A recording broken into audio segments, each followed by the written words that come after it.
I made a video a little while back where I talked about Cal Raleigh breaking two records that were thought to be largely unapproachable entering 2025, being the most home runs in a single year for a catcher, as well as the most multi-home run games by a switch hitter in a season.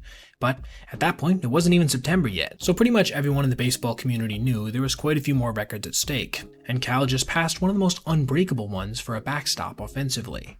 Kyle Hendricks was on the mound for the Angels, looking to keep the big dumper at bay and prevent his team from getting swept right out of Seattle, but things would not begin very well for the professor, as he gave up a single on his second pitch of the night. This brought Cal to the plate, immediately getting a first pitch sinker at 85 miles an hour, crushing it high in the air to deep left center field, a shot that left his bat at 109.4 miles per hour. Pretty impressive to the opposite field, and traveled 409 feet. After this blast cleared the wall, Raleigh had officially broken the all-time record for the most home runs in a season as a catcher, surpassing Javi Lopez's mark of 42 back in 2003.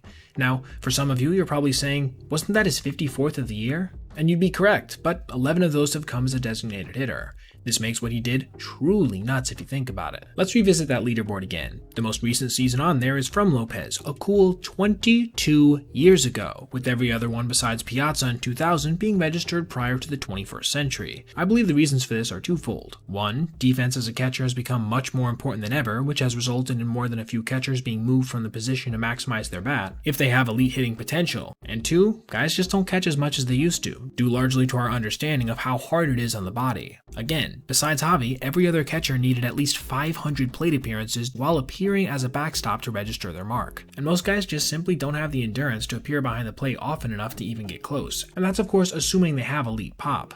Cal managed to beat these odds, and by quite a few games I might add, as Seattle still has double-digit contests left on their schedule, leaving him a bit of time to extend every one of these records he set this season. As for the rest of the game, the M's would continue to put a hurt on the Angels, embarrassing them by a final score of 11-2, helping Seattle to maintain their current hold on the AL West title as of today. Now, before we go, I wanted to dedicate a little mini-segment to the fact that the Angels struck out 62 times in this 4-game series, setting the all-time record for Ks in a single series. This actually puts them within striking distance, as pointed out by Sam Blum on Twitter, of the all-time record for any team, as they're just 167 away with 12 games left. Now, as much as this might sound a bit out of the question, keep in mind that yesterday's game featured 16 strikeouts for the club, so it should be well within reason for a franchise that just keeps sinking lower and lower.